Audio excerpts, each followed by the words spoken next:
বর্ষার দিনে কিছু কাজ এমন থাকে বা কিছু জিনিস এমন থাকে দেখে আমাদের হাত দিতেও ভালো লাগে না।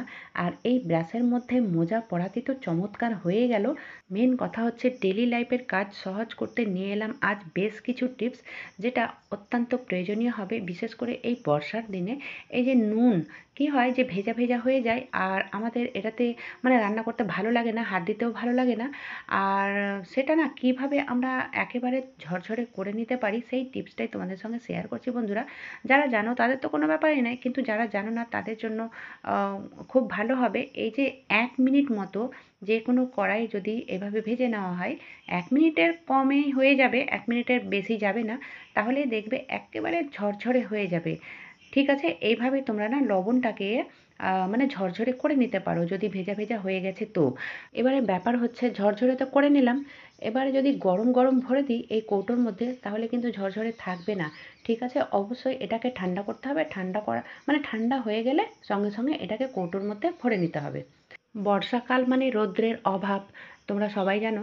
তো এই যে লঙ্কাগুলো এমনভাবে নরম হয়েছে, মানে এটা যদি এমনি ছেড়ে দিই তাহলে কিন্তু এটাতে পোকা লেগে যাবে আর লঙ্কাটা নষ্টই হয়ে যাবে। আমার যেহেতু অল্প রয়েছে, যাদের বেশি পরিমাণে থাকে তাদের তো অসুবিধে হবে। তো যদি রোদ না থাকে বন্ধুরা, আমরা তো রান্নাবান্না করি ডেলি, তো রান্নার শুরুতেই যদি একটা প্লেটে এই লঙ্কাটাকে ঢেলে এর তলায় রেখে দিই তাহলে দেখবে রান্না শেষ হতে না হতে এটা কিন্তু গরম হয়ে যাবে। গরম হয়ে যাওয়ার পরে যখন ঠান্ডা হবে তখন কিন্তু মুচমুচে হয়ে যাবে। তো তোমরা এইভাবে এই জিনিসগুলোকে গরম করে নিতে পারো। যখন এটা ঠান্ডা হয়ে যাবে, মুচমুচে হয়ে গেলে একটা এয়ারটাইট কন্টেনারে ভরে দিতে হবে।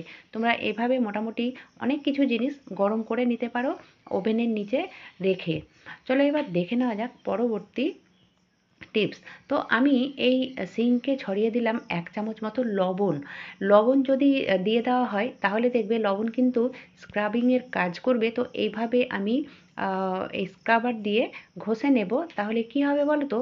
যদি একটু আধটু মানে যদি আয়রন জমে থাকে না এই সিঙ্কে, তাহলে দেখবে কত সুন্দরভাবে এটা পরিষ্কার হবে। মানে তোমরা না করলে বুঝতে পারবে না, এটুকু তোমরা করে নিতে পারো। কারণ লবণ তো সবার ঘরে ঘরেই থাকে। 1 চামচ লবণ দিয়ে এটাকে পরিষ্কার করে মুছে নেবে, তাহলেই দেখবে এটা একেবারে মানে ক্লিন হয়ে যাবে, নতুনের মতো হয়ে যাবে। এবার দেখে নেওয়া যাক টিপস নাম্বার 4। তো এখানে আমি রান্না করছি বিরিয়ানি। ব্যাপার হচ্ছে বিরিয়ানি রান্না তো প্রায় প্রত্যেকেই জানে, প্রত্যেকের ঘরে কেউ না কেউ বিরিয়ানি মানে করেই থাকে। ব্যাপার হচ্ছে এই যে দম বিরিয়ানি দমে বসানোর সময় আমরা মানে কীভাবে দমে বসাবো যে একটুও যেন ভাপটা না বেরোয়। তো খুব সহজ পদ্ধতি, এই যে সিলভার ফয়েল কিংবা অ্যালুমিনিয়াম ফয়েলগুলো যে থাকে না, এগুলো আমার মতে প্রত্যেকের রান্নাঘরে ঘরে থাকা উচিত, আর থাকেও। তো যাই হোক, যদি এই সিলভার ফয়েল দিয়ে আমরা দমে বসাই তাহলে দেখবে এতটুকুও ভাপটা মানে এদিক ওদিক হবে না। খুবই ভালো একটা পদ্ধতি। আটা মাখা দেওয়া চিপকানো ছাড়াই কিন্তু খুব সহজে এই দমে বসানো যাবে, আর খুব ভালোভাবে কিন্তু এই দম বিরিয়ানি তৈরি হবে। তো তোমরা অবশ্যই সিলভার ফয়েল কিংবা অ্যালুমিনিয়াম ফয়েল দিয়ে চিপকে নিতে পারো। চলো এবার দেখে নেওয়া যাক টিপস নাম্বার 5। তো বন্ধুরা, এখানে আমি একটা বাটি নিয়েছি, বড় বাটি, আর ওতে দিয়ে দিলাম গমের আটা।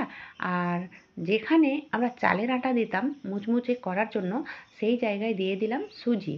ঠিক আছে? তো যতটা চালের আটা দিতাম সেই পরিমাণে সুজি দিয়ে দিলাম। আর আমি এটা পুরির জন্য তৈরি করছি, দিয়ে দিলাম খানিকটা জোয়ান। জোয়ান যদি দিয়ে দেওয়া হয় তাহলে এই তেলে ভাজা খেতে মানে গ্যাস অম্বল হবে না, অবশ্যই জোয়ানটা দিয়ে দেওয়া উচিত। তারপরে কি 1 চুটকি লবণ আর দিয়ে দিলাম একটুখানি তেল। এবারে পুরির জন্য যদি আটা মাখাই তাহলে একটু শক্ত টাইপের মাখানো দরকার, তাহলেই কিন্তু এই পুরিটা ফোলা ফোলা হবে আর অনেকক্ষণ পর্যন্ত ফুলে থাকবে। তাহলে অবশ্যই তোমরা মুচমুচে যদি পুরি খেতে চাও তাহলে চালের গুঁড়ো যদি না থাকে সেক্ষেত্রে তোমরা সুজিও দিয়ে দিতে পারো। সুজি দিলে কিন্তু মুচমুচে তো হবেই, আর তার সঙ্গে অনেকক্ষণ পর্যন্ত এটা ফোলা ফোলা হয়ে থাকবে। তোমরা এই টিপসটা অবশ্যই মানে অ্যাপ্লাই করতে পারো। চলো আমি তোমাদের ভেজেও দেখাচ্ছি এই পুরিটাকে।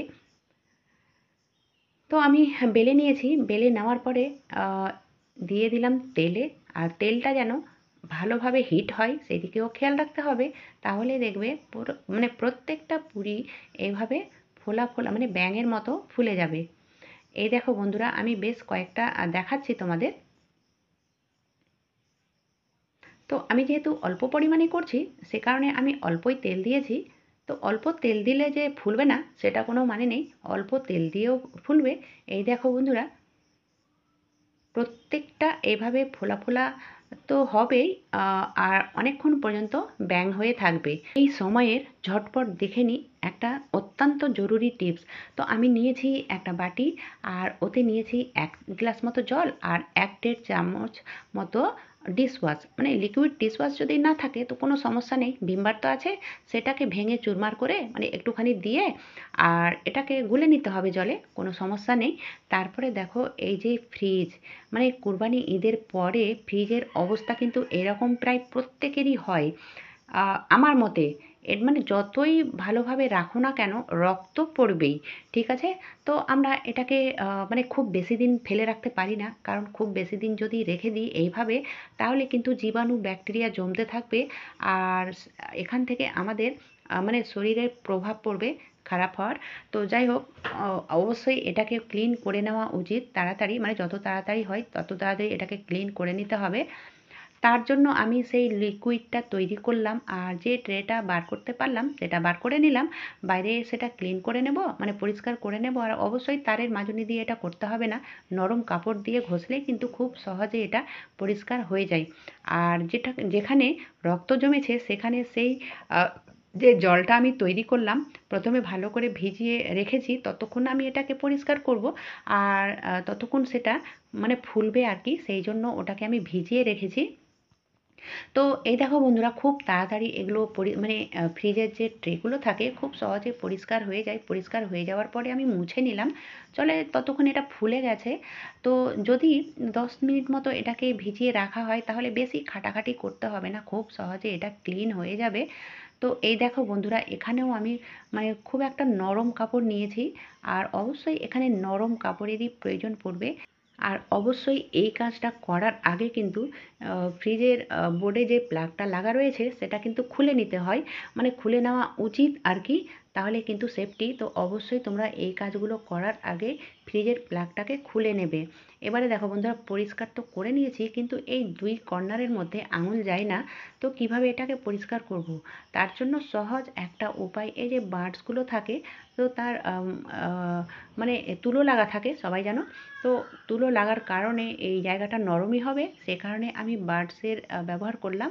আর যেখানে যেখানে আঙুল যায় না সেখানে সেখানে এইভাবে কাপড়ের মধ্যে নিয়ে নিয়েছি বাডসটাকে, আর এভাবে ক্লিন করে নেব। তাহলে কি বলো তো, একেবারে পরিষ্কার হয়ে যাবে, কোনো জায়গায় রক্ত টক্ত জমে থাকবে না।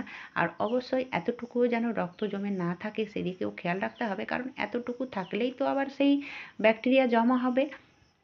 আর তোমরা যদি চাও যে মানে কোনো জিনিস রাখার পরে চট করে উঠে যায়, তো সেই জিনিসের মানে বাটি হোক কিংবা টিফিন হোক কিংবা ক্যারি হোক, সেই তলায় যদি একটু সর্ষের তেল দিয়ে দেওয়া হয় তাহলে কিন্তু যতই বরফ জমুক না কেন চট করে উঠে যাবে, মানে বেরিয়ে যাবে আর কি। চলো এবার দেখে নেওয়া যাক পরবর্তী টিপস।